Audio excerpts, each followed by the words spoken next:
Welcome. Welcome to Real Contrast with Kyle A. Brian K. So what are we talking about today, Brian? Hey, I got a catchy phrase for our show. I say every show we come up with catchy phrases till we get one that lands. Okay, hit me with it. Two sides of the coin, still one coin. That was catchy. That was slick. Dang, you look good today, by the way. Thank you, man. You look good, too. Ooh, I like that yellow. Let's get on to something that the viewers would like to hear. What would you like to talk about today? Well, I guess what I'd like to talk about is if you're a new agent, how do you start?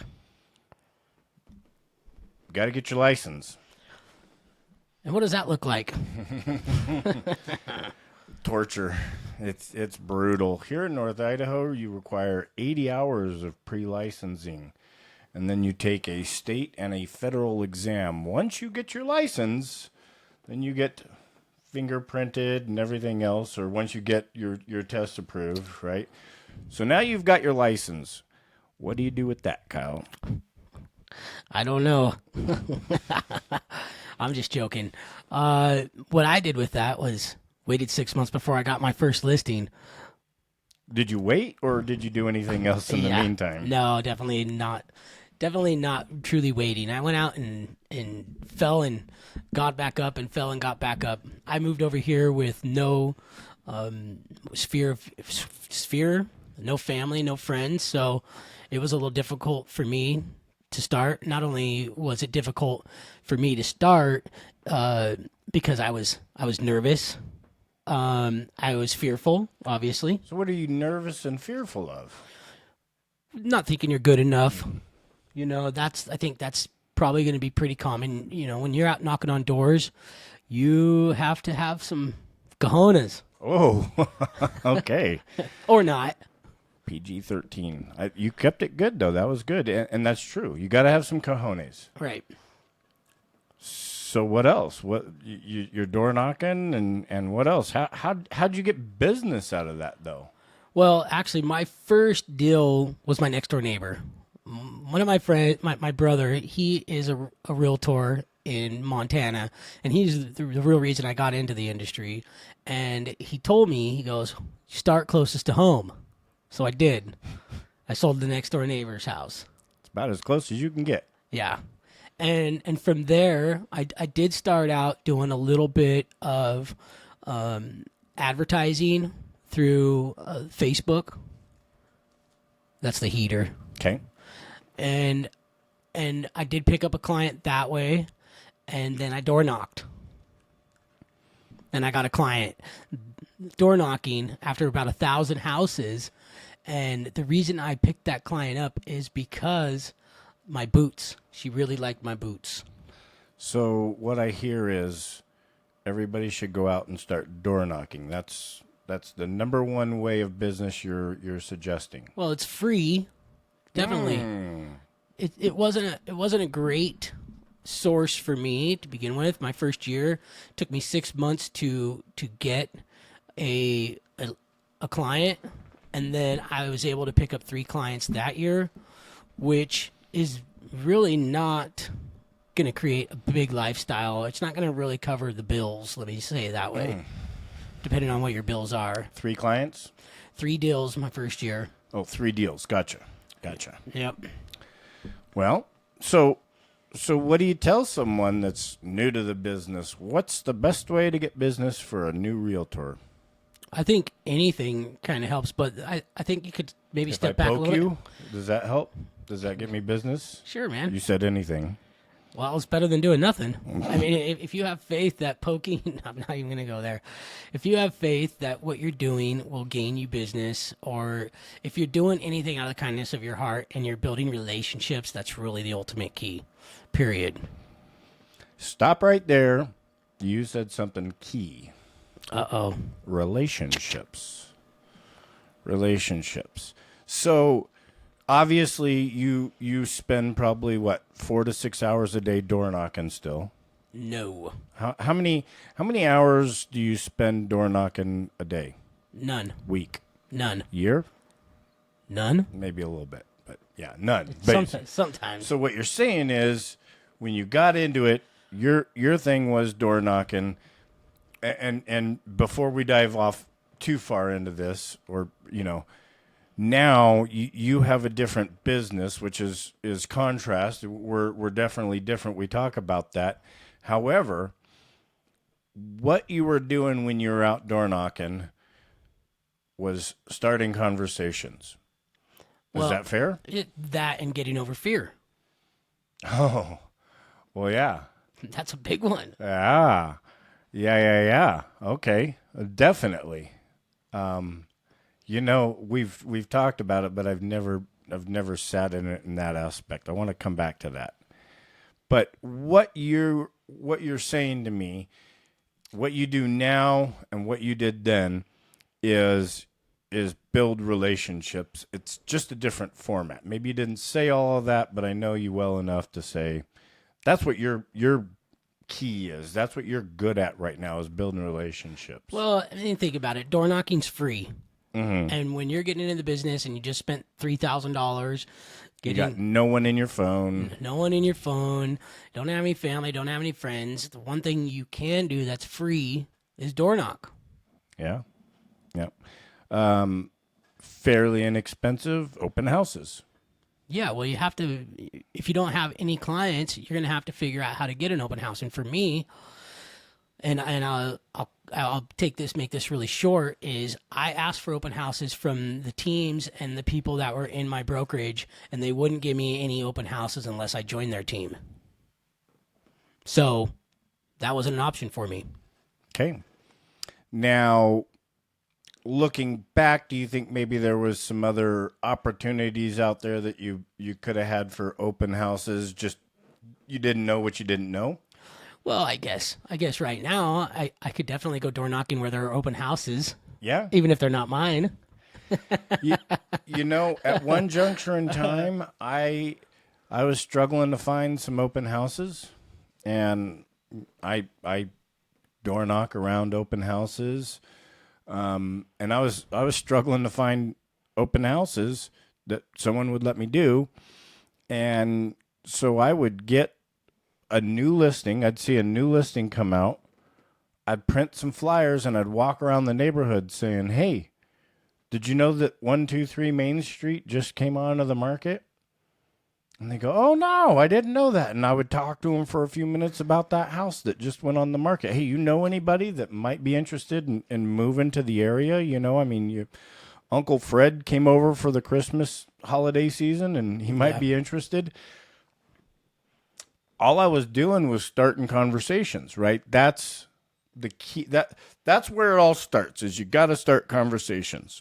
Agreed. Conversations lead to relationships. Relationships lead to transactions. And you got to have the right conversations. Yeah. Because I've had thousands of conversations door knocking, and I've had some pretty funny ones. This old gentleman once told me, I knocked on the door and he come out looking like John Wayne.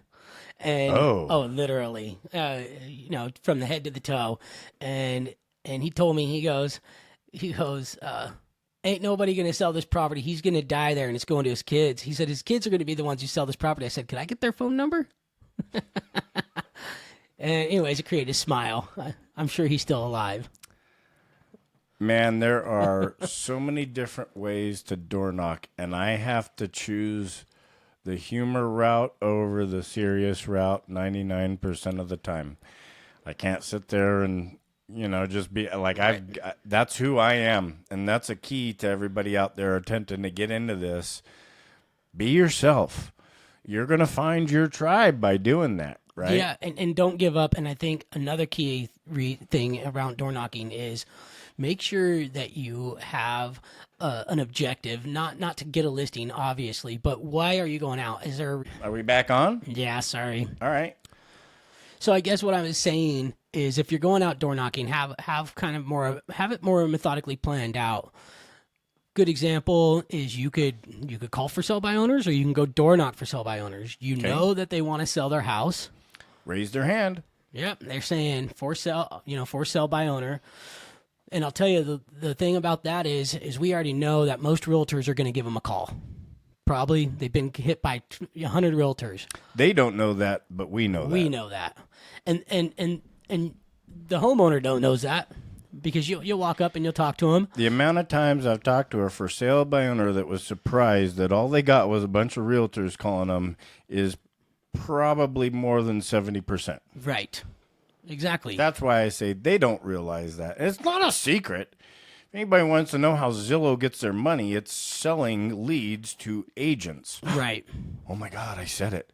And so when you're for sale by owner and you put your phone number up there, now Zillow can't sell your listing leads to another agent because they're calling the for sale by owner. So the only people you get calling is agents. Right. And I think it's a good premises to start. Well, one, they're already wanting to sell their home. Two, they probably already had a bunch of realtors call them and they're not too happy about it.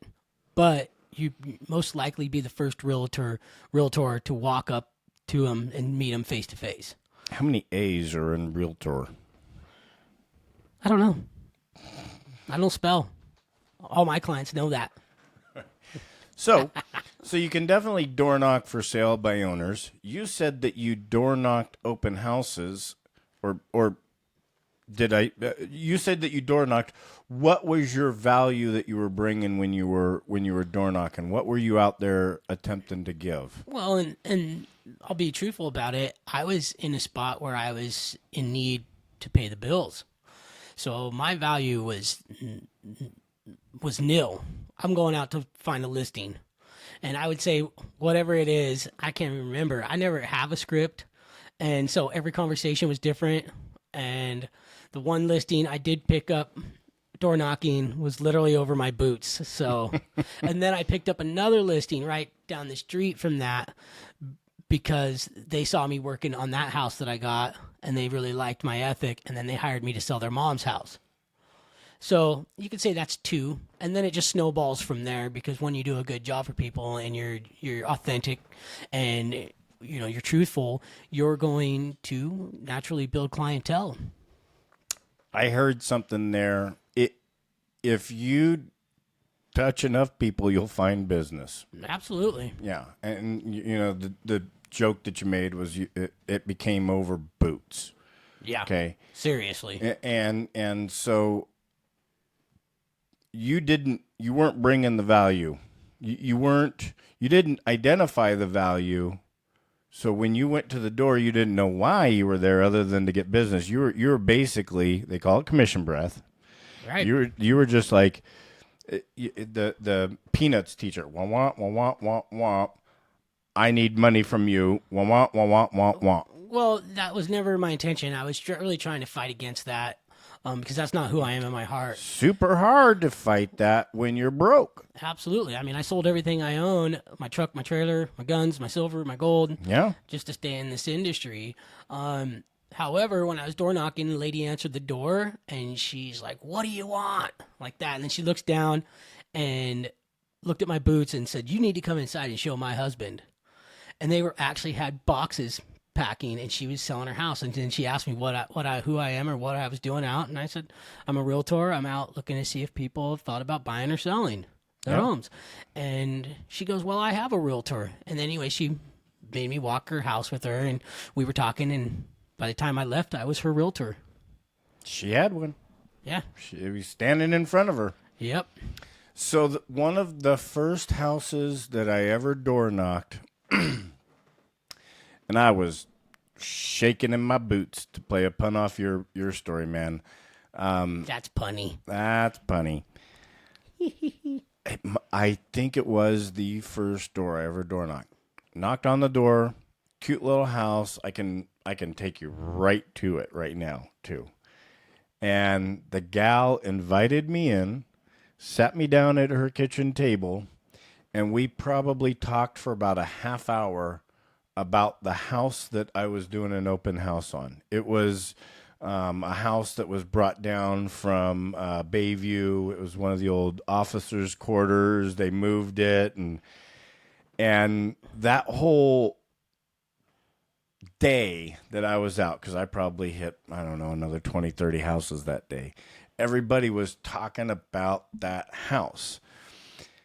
I don't know if I would have made it to door number 5 if I hadn't met that wonderful woman, because there's a lot of nerves that get in the way of door knocking. But you were door knocking with a purpose. You had an open house, Yeah.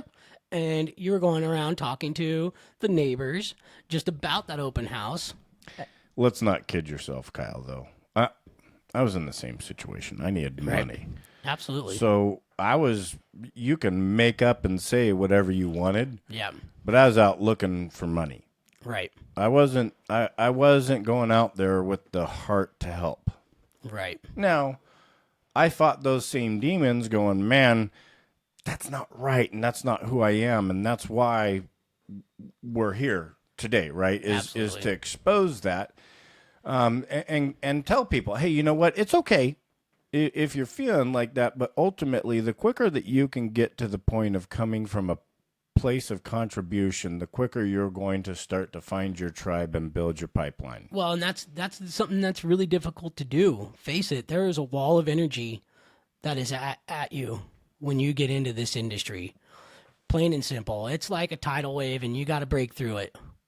Now, how you do it is one thing, and if you break through it that time, then I would suggest that you have already kind of found your authentic self, and that you run with that and don't ever change.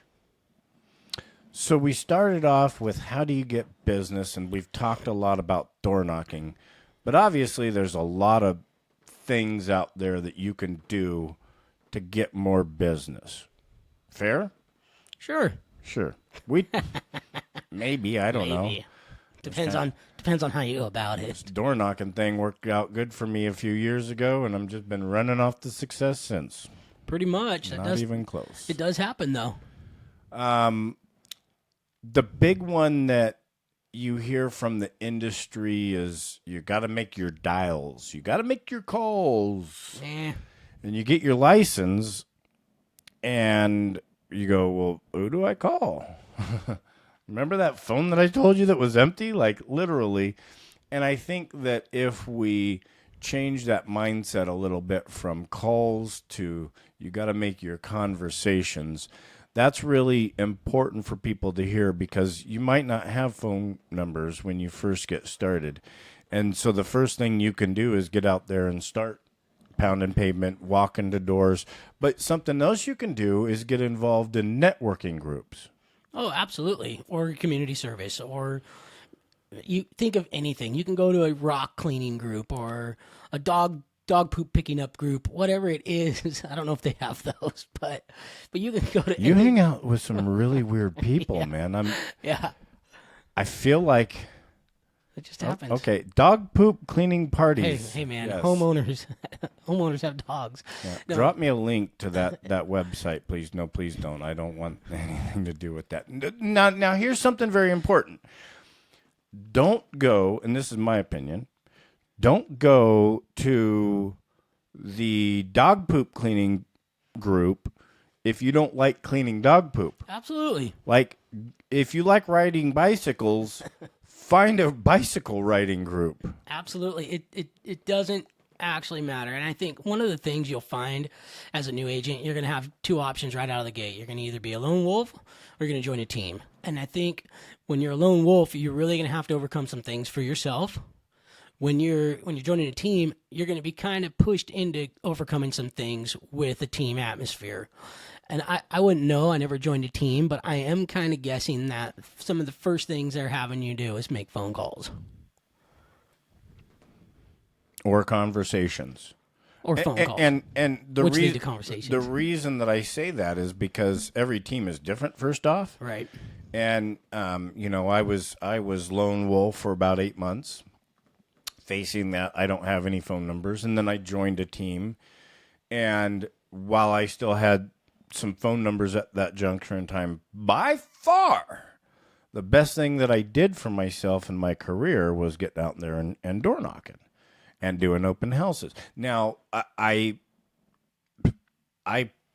if I went back, I could probably just sit open houses, maybe 6 or 7 of them a week, and been a lot more comfortable. It was the door knocking that got me uncomfortable. Right. I had so many different conversations that you don't necessarily have when you're in an open house or when you're strictly calling. So how do teams get phone numbers? Sometimes it's through these leads that you get through websites, right? So they pay a website. The website is out there. They show a house. You log in, click, leave your number. Someone calls you back, right? That conversation, someone has instigated some form of real estate. Now, they could have been watching cat videos, clicked on a house video, and went right back to watching cat videos. No doubt. Most of the people that I talked to felt like that was the case. Or they just give you a bad number. Or they just give you 1, 2, 3, yeah. Right. 8, 6, 7, 5, 3, 0, 9. Woohoo. Do you know Jenny? No, I haven't met Jenny, but it sounds like she's getting ready to sell her home, and let me give you her phone number. Yeah. So, or the inevitable, bad email. Now, when you're door knocking, these people haven't poked on anything. You're just stopping them in the middle of the day. That's the great part about it. That is the great part about it. I always went around dinner time, too. Yeah. Because most people are home. Have you ever been invited in to eat dinner? No, but I did help a guy fix his cable once, and I did actually had a gentleman try and pull a gun on me. Been called a lot of names. No, usually dinner comes after you build a relationship. I've been writing a gal letters for 5 years, handwritten letters. Back then, I think this was the second day of door knocking that I met her. She invited me in. She was cooking. She offered me dinner, and she sent me home with banana bread. Amen. I write her letters every year. I've never gotten a handwritten letter back. I know exactly where she lives. One of these days, I'm just going to stop and say, I doubt you remember me, but thanks, because I remember you. Right. But the getting awkward, getting uncomfortable. Someone said something to me when I first started. Good buddy Mike Thomas, shout out to Mike. He said, one of the things that you need to do, one of the things that will make you extremely successful, is if you can get comfortable with being uncomfortable. Absolutely. And I think that was, for me, that was the whole point of door knocking. When I look back at it, it wasn't actually a successful activity for me in looking back in monetary wise, but it was successful in helping me overcome my fears. Because let me tell you, that will test every bone in your body. When you get told no, get off my porch, through the ring cam several times, you're going to start doubting yourself, and you just keep going. I'm sure my first year, I probably knocked on 1,000 houses, went out. I mean, I've canvassed this whole neighborhood. One day I actually went out, and this was my second year into it, got 8 listings in one day, and ultimately it all fell apart at the end. So I never got them. I almost had them. And, I was just like, this isn't for me. This isn't how I want. I was about to give up on this industry. Just go get a job. Mm-hmm. And I didn't, because my phone started ringing. Yeah. Yep. I even passed out postcards in the mail, and I live in Hauser Lake, Idaho, and my postcard said, "How's her doing, neighbors?" I love it. Yeah, that's totally. It didn't get me nowhere, but it was fun doing it. No, and postcards, you need to stay on top of it. It's not a one and done. It's proven that you need to be at least on a monthly plan, and that can get really costly. Yeah. Right? That'll suck up some dough real quick. 300, I think, just to send it out to this neighborhood of a little over 600 people at the time. Now we're like 1,200. Was like $350. So if you're going to do that, every 3 weeks, you got to stay on top of it. And then you go around door knocking. But like I said, intentions, everything.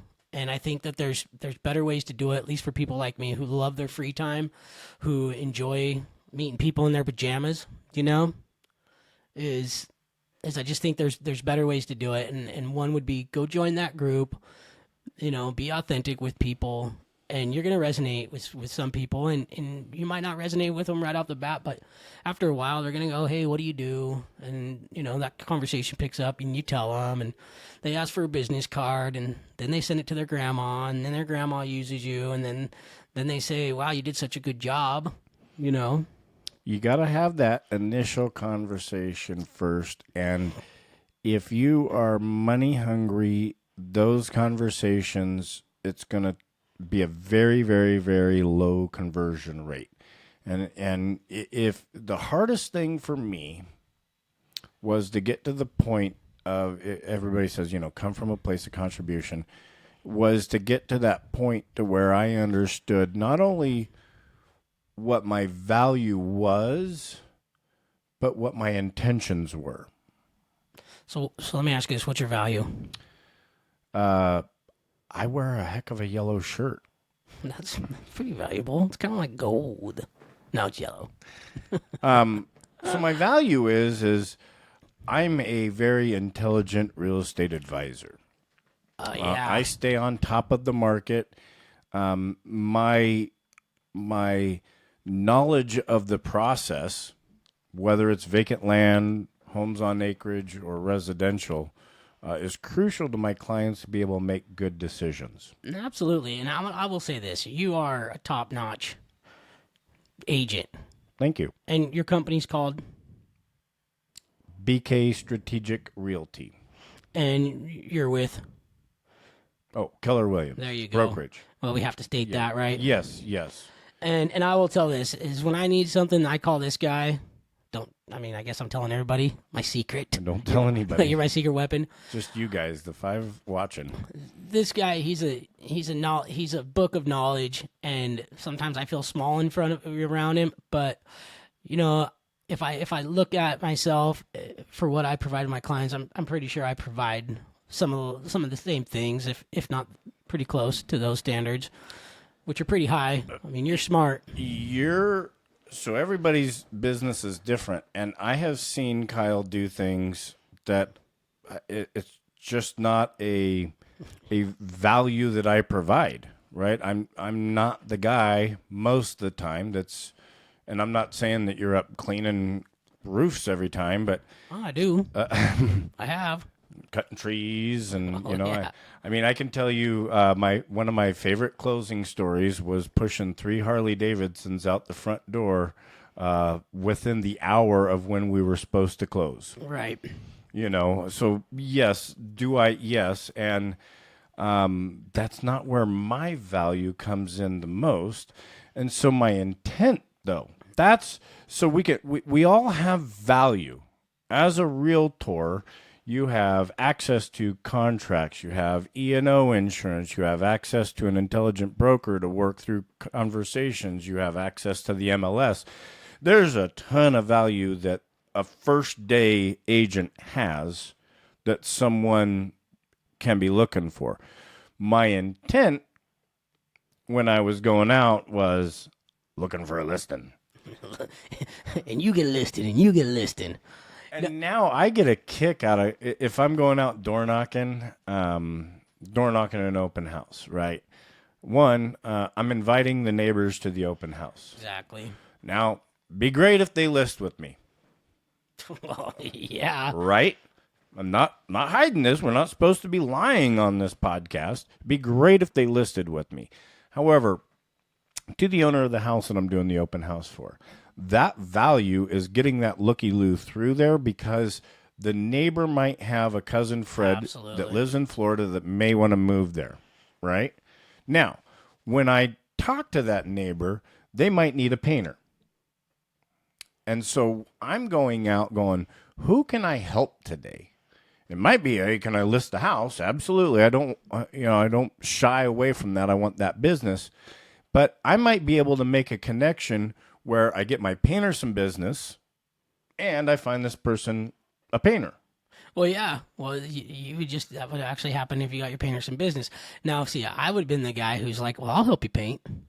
Yeah. And Kyle's like, well, pull it up. And you know, he's in there and I think like when you're getting throwing down the painter's mat and every opportunity is going to be different. I think how we go through our lives is never the same, right? Day to day, I can walk out that door as, if I'm getting in my car at 8:05 or 8:10, there's going to be somebody else coming by. And I think that's how relationships and circumstances actually present themselves. Good example, I'm driving around the lake, and it's wintertime, and I watch this guy jump in, and it's cold out, and I stopped and I just said, "Hey man, what are you doing?" I could have swore I just saw you jump in. And he said, "Yeah." I said, "Well, why'd you do that?" And he's explaining to me, and I said, "Well, what are you doing out here?" And he goes, "Well, we're looking for a house." And I said, "Well, do you have an agent?" And he said, "No." I mean, I think walking your life, not with the intention of money, but being your authentic self, is going to put you in circumstances. And the reason why I've always to help my clients out, like especially when they need it. Good example, clients are from out of state. Dad needs to sell his house because he's going in retirement home because he has dementia. House has been run down for a while. Trees need cleared. Brush needs cleared. House needs cleaned. Da da da da da. Well, I'm going to provide that service to him to my best ability. And then the neighbors see that, right? And then the neighbors come over and go, "Hey, what's going on?" And then you tell them what's going on, getting ready to put the house on the market. And then you tell them that you're the realtor, and they go, "What? You're the realtor? And you're out here doing this?" Which then they're asking for cards, and it just keeps building business. Do you put your own signs in or pay to have them put in? I actually hand built all my signs. Have you ever had conversations while you're putting a sign in the yard? I've had conversations by my sign. Mm-hmm. I've had conversations trimming out some doors for a client. Now, I'll be honest, at a certain point, you're going to want to make sure you get a professional in there because hanging doors was not my thing. But yeah. I feel like we've had conversations around that, Kyle. Probably. Okay, so fun story. I love to do open houses. I love to do open houses where the work. Okay, for musicians, my wife, has been singing for years and years and years. Musicians don't get paid to play. Newsflash: they don't get paid to sing or play a guitar or play a drum. What they get paid for is the setup and the teardown. That's the crappy crap, right? That's the stuff. I mean, driving and all the gear in and out of the, painters don't get paid to paint. They get paid to prep. Right. Right? All the hard work. Right. And the open houses, I love open houses. Where the meat and potatoes is putting the signs out. Yeah, and I love putting my signs out. The other day, on Highway 95, putting a sign out in the snow. We're talking 4 inches of snow, and it's snowing. And by the way, they do 70 miles an hour on Highway 95 where I'm putting my signs out. And this guy is right next to me in the same swell. When I yell over at him something, it's weather, blah, blah, blah. Got his number because he's like, "Well, I'm thinking about selling my house. I don't know how much it's worth. And, we're kind of... Yep. But it's having the conversation. I could have said nothing to him, put my sign out, and left. Yeah. You could have not stopped and talked to that guy at the lake. Right. Right? It's about having those conversations. Get out there, door knock, get out there. If you're, I'm an introvert, go to the bicycling club, book club, wine club. Yep. And don't just go to the club, talk to people. Yeah, well, and I would suggest this is don't go with the intent just for business. Go with the intent to have fun and be a part of whatever you're being. You see this hat here? This is a fire and rescue hat because I'm a volunteer out here at Hauser Lake. Now, I do that because I think it's important to be part of your community. Not only that, is I do that because I knocked out power to 250 houses out here when I was falling a tree. Now, I think the moral of So is this your community service for knocking out the $18,000 of community service? But more than that, I participate in a lot of fundraisers and stuff out of the kindness of my heart. And you know what? A lot of these people know me because I was out here door knocking, and then they see my face, and then they're like, hey Kyle, how you doing? Checking up on me. They check up on me on what the real estate market's looking like, But I really truly think that if you have, and faith, this is where it comes in. I know we're running short on time here. But ultimately, have your intentions prioritized. And if that is making the phone calls or getting out there door knocking or joining a group, then have faith in yourself that you will be taken care of. And I swear, if you can hold on to that faith, because that's the hardest part, because it's going to knock you down and it's going to be difficult. But if you can overcome that, you're in a good spot. Absolutely. I think one of the things that transitioned your career quite a bit. I don't want to say the most. I don't want to say the most impactful, but one of the things that I think transitioned your career a lot was giving away free firewood. No, I wouldn't say that. But I mean, that was something that I was doing because I love doing stuff for other people. Now, I put my logo on the dump trailer because, well, it was a write-off, right? So I put that on there, and then I was confused, and I'll be very honest. I want to help people, but I also need to get business because I did 37 cords of red for a tamarack. I drove over 2,000 miles, delivered people in need, and I was going broke. And there's no way to sustain that, right? So I was in this crossroad, and it was really messing with my heart. So I had to put that down because I had to feed my family, right? I think that was a big. So maybe you're right. Maybe you're right. It was a jump, but I would never. Yeah, I don't know. That was a big one for me, and It was at a spot, and this is why I say this. It was at a spot where you had just you sat on the teeter-totter, and you went lead gen. Every conversation I had was focused on, I want to get your business. And then you teetered and went, get things away. Yeah. you went, not give things away, but you went deep into pouring out in the community. Shortly after is where you found a good balancing point, and you're never going to be perfectly stable. You're always going to be a little life heavy, work heavy, life heavy, work heavy. But I think that was a really key point for you to go from one end of the spectrum to the other. And at that juncture in time, it was obvious you're pouring your heart out into that. That wasn't anything that you weren't giving out those cords of wood with commission breath. No. And I think pies, too, around the same time. Didn't I see you in, like, plumber or something running around with pies? We deliver pies every Thanksgiving to all of our clients and friends, and we drive them and hand deliver them. Now, we just had a kid, so we weren't able to do that this year. But I think one of my biggest moments ever was when there was a toilet paper shortage going around. We went to Costco's and got bottled water, some snacks, and a bunch of toilet paper. We spent like $500, and I chained two signs together so it went over my body like a vest. And we stood on the corner of Government Way by U.S. Bank, and traffic was backing up, and I was handing out water and toilet paper. And people were taking it and thankful. And a couple, No way. Yeah, I'm not even kidding you. And I had my sign over my chest, so that's kind of when I was like melding into it. And it was fun as all get out. Got the cops called on me. They said you can't be out here trying to sell this. And we got permission from U.S. Bank to be out there handing out that stuff. And they were happy. And a couple families that actually needed food brought their children, and we loaded them up. I love that. Yeah, it was fun. And that was another way of just getting over some fears. Man, I'm standing there, and there's like 8,000 people come by, in a day, and we were out there for hours, dude. And I'm handing out toilet paper. I'm walking up, handing out toilet paper and and water and snacks. And it was fun. It was fun. I bet you had some conversations. Yeah, especially with the sheriff. Well, hey, Sheriff, do you want to list your house? No, actually, I got pulled over. I got pulled over once, and the guy was looking for a realtor. So that's awesome. Yeah, he took my card and never called me. Shocker.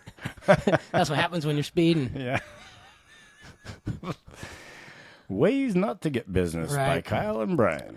Absolutely. Well, I think at the end of the day, is if you just go out with your heart, you're going to be taken care of. And in my opinion, I think all things are one, and that's about as spiritual as I'm going to get.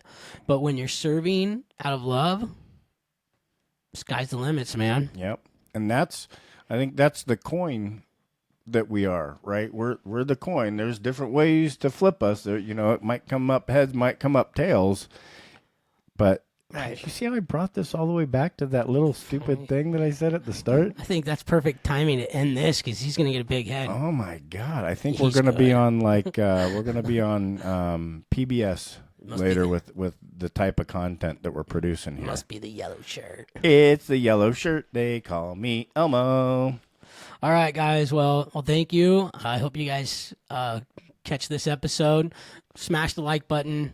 Hit the like button. Just do something with the like button. Like the like button. Just like it. And we'll see you on the next one. So until then, this is Real Contrast with Kyle A. Brian K. Thank you, guys. Peace. Subscribe to our channel, too. It's a good channel.